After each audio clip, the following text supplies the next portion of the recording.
Baik, bismillahirrahmanirrahim. Assalamualaikum warahmatullahi wabarakatuh. Perkenalkan, nama saya Muhammad Alfandre Sutulo. Saya adalah mahasiswa IAIN Sultan Amai Gorontalo, jurusan Hukum Pidana Islam semester 2. Pada kesempatan kali ini saya akan membahas tentang pengertian hukum perdata dan ruang lingkup hukum perdata. Yang kedua adalah sejarah hukum perdata dan sistematika hukum perdata. Dan yang terakhir adalah asas-asas hukum perdata. Baiklah, kita masuk saja pada pengertian hukum perdata. Menurut Sri Sudewi Mascuen Sofwan, hukum perdata adalah hukum yang mengatur kepentingan warga negara perseorangan yang satu dengan perseorangan yang lainnya. Kemudian kita masuk pada ruang lingkup hukum perdata. Dalam arti luas, hukum perdata hakikatnya meliputi semua hukum privat material, yaitu segala hukum pokok atau hukum material yang mengatur kepentingan perseorangan, termasuk hukum yang tertera dalam Kitab Undang-Undang Hukum Perdata atau BW, KUHD, serta yang diatur dalam sejumlah peraturan undang-undang lainnya, seperti mengenai koperasi, perniagaan, dan lain sebagainya. Baik, kita masuk pada materi yang kedua, yaitu tentang sejarah hukum perdata. Sejarah singkat hukum perdata yang berlaku di Indonesia. Sejarah membuktikan bahwa hukum perdata yang saat ini berlaku di Indonesia tidak lepas dari sejarah hukum perdata di Eropa. Bermula di benua Eropa, terutama di Eropa kontinental, berlaku hukum perdata Romawi. Di samping adanya hukum tertulis dan hukum kebiasaan setempat, diterimanya hukum perdata Romawi pada waktu itu sebagai hukum asli dari negara-negara di Eropa. Oleh karena keadaan hukum di Eropa kacau balau, di mana tiap-tiap daerah selain mempunyai peraturan-peraturan sendiri, juga peraturan setiap daerah itu berbeda-beda. Oleh karena itu, adanya perbedaan ini jelas bahwa tidak ada suatu kepastian hukum. Akibat ketidakpuasan, sehingga orang mencari jalan ke arah adanya kepastian hukum, kesatuan hukum dari keseragaman hukum. Baik, kita masuk pada sistematika hukum perdata. Sistematika hukum perdata kita ada dua pendapat, yakni pendapat yang pertama yaitu dua pemberlaku undang-undang, berisi beberapa buku. Buku pertama berisi tentang mengenai orang, di dalamnya diatur hukum tentang diri seseorang dan hukum kekeluargaan. Buku kedua berisi tentang hal berat benda, dan di dalamnya diatur hukum kebendaan dan hukum waris. Dan buku ketiga adalah berisi tentang hal perikatan, di dalamnya diatur hak-hak dan kewajiban timbal balik antara orang atau pihak-pihak tertentu. Dan buku yang keempat berisi tentang pembuktian dan daluarsa, di dalamnya diatur tentang alat-alat pembuktian dan akibat-akibat hukum yang timbul dari adanya daluarsa itu. Kemudian pendapat yang kedua, menurut ilmu hukum, doktrin dibagi dalam 4 bagian, yaitu 1. Hukum tentang diri seseorang atau pribadi, mengatur tentang manusia sebagai subjek dalam hukum, mengatur tentang perihal kecakapan untuk memiliki hak-hak dari kecakapan untuk bertindak sendiri, kemudian melaksanakan hak-hak itu, dan selanjutnya tentang hal-hal mempengaruhi kecakapan-kecakapan itu.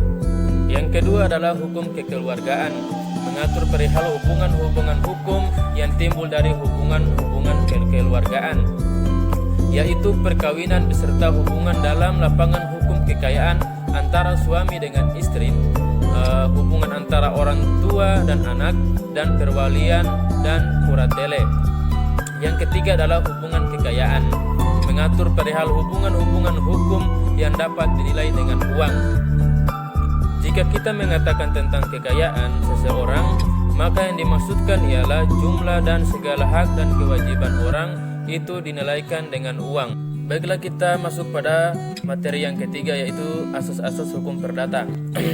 Yang pertama adalah asas kebebasan berkontrak, yang kedua adalah asas konsensualisme, yang ketiga adalah asas kepercayaan, yang keempat adalah asas kekuatan mengikat, yang kelima adalah asas keseimbangan, yang keenam adalah asas kepastian hukum, yang ketujuh adalah asas moral, yang kedelapan adalah asas perlindungan, yang kesembilan adalah asas kepatutan, yang kesebelas adalah asas kepribadian, dan yang terakhir adalah asas etikat baik. Jadi manusia sebagai penggerak kehidupan dalam masyarakat adalah pendukung hak dan kewajiban. Secara material, dalam hukum perdata pertama kali adalah menentukan dan mengatur siapa yang dimaksud dengan orang sebagai pendukung hak dan kewajiban. Disinilah muncul hukum tentang orang. Dalam lalu lintas, hukum yang dimaksud dengan subjek hukum adalah orang yang dibedakan menjadi manusia dan badan hukum. Hukum tentang orang mengatur tentang kaidah-kaidah hukum mengenai pribadi kodrat, hak-hak dan kewajibannya, hubungan hukum dan seterusnya. Jadi hukum orang mengatur yang pertama adalah pribadi kodrati atau manusia sebagai pribadi. Yang kedua adalah pribadi hukum yang dianggap orang oleh hukum. Nah, apa yang dimaksud dengan pribadi kodrati? Jadi yang pertama yang dimaksud dengan pribadi kodrati adalah punya hak dan kewajiban sejak ia lahir sampai meninggal dunia, atau bahkan bayi yang dalam kandungan pun dapat menjadi subjek hukum jika kepentingannya menghendaki. Yang kedua adalah berstatus otonom, dapat bertindak sendiri. Yang ketiga adalah punya hak untuk bertindak yang mempunyai akibat hukum. Dan yang terakhir adalah tidak setiap orang dianggap mampu atau cakap melakukan haknya. Kemudian apa yang dimaksud dengan pribadi hukum? Ada suatu kebutuhan untuk memenuhi kepentingan tertentu atas dasar kegiatan yang dilakukan bersama. Jadi ada 3 hal yang perlu diperhatikan berkaitan dengan subjek hukum ini. Yang pertama adalah siapa subjek hukum itu. Yang kedua adalah sejak kapan ia menjadi subjek hukum. Dan yang ketiga, bila mana ia adalah subjek hukum. Nah, kemudian golongan manusia yang tidak memiliki kecakapan hukum disebut dengan persona miserabile. Ada 3 golongan. Yang pertama adalah manusia yang belum berusia 21 tahun dan belum menikah. Dan yang kedua adalah yang berada di bawah kuratele atau pengampuan. Dan yang ketiga adalah istri yang tunduk pada WW. Kemudian syarat untuk menentukan adanya kedudukan sebagai suatu badan hukum, yang pertama adalah adanya harta kekayaan yang terpisah dari manusia pengurusnya. Harta yayasan misalnya adalah harta yayasan, bukan harta ketua yayasan secara pribadi. Yang kedua adalah mempunyai kepentingan sendiri. Hak dan kewajiban yang dimiliki badan hukum adalah hak dan kewajiban badan hukum itu sebagai orang. Yang ketiga adalah mempunyai tujuan tertentu. Dan yang keempat adalah mempunyai organisasi yang teratur. Nah, orang yang dapat melakukan perbuatan hukum adalah orang yang telah dewasa. Ukuran kedewasaan adalah sudah berumur 21 tahun dan atau sudah menikah. Apabila orang yang belum dewasa dengan ingin melakukan perbuatan hukum, maka yang bersangkutan harus didampingi oleh orang tua atau walinya.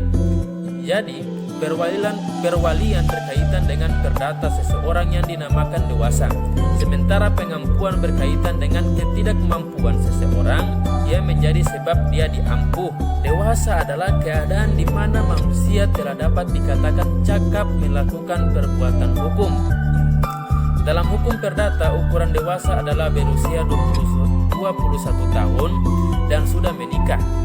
Sedangkan pendewasaan adalah suatu upaya hukum yang dipakai untuk meniadakan keadaan belum dewasa, baik untuk keseluruhan maupun hal-hal tertentu. Misalnya saat ia berusia 16 tahun, tetapi saat itu ia menikah, maka oleh hukum ia dianggap sudah dewasa.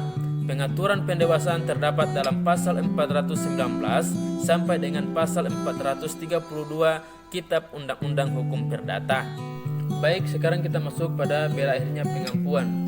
Jadi berakhirnya pengampuan terjadi apabila pertama, bagi kurandus adalah dengan matinya, hapusnya serta berhentinya atau hilangnya sebab-sebab pengampuan dan harus dilakukan dengan putusan pengadilan. Yang kedua adalah bagi kurator ada pemecatan atau pembebasan sebagai pengampu serta apa yang ditentukan dalam pasal 459 Kitab Undang-Undang Hukum Perdata, bahwa seseorang tidak dapat dipaksakan untuk menjadi kurator selama lebih dari 8 tahun, kecuali apabila kurator itu suami atau istri kurandus atau keluarga dalam garis lurus ke atas dan ke bawah. Ya, mungkin hanya itu yang bisa saya sampaikan. Mohon maaf bila ada kesalahan atau kekurangan dalam menyampaikan materi. Lebih dan kurangnya saya mohon maaf. Apabila ada yang benar, itu datangnya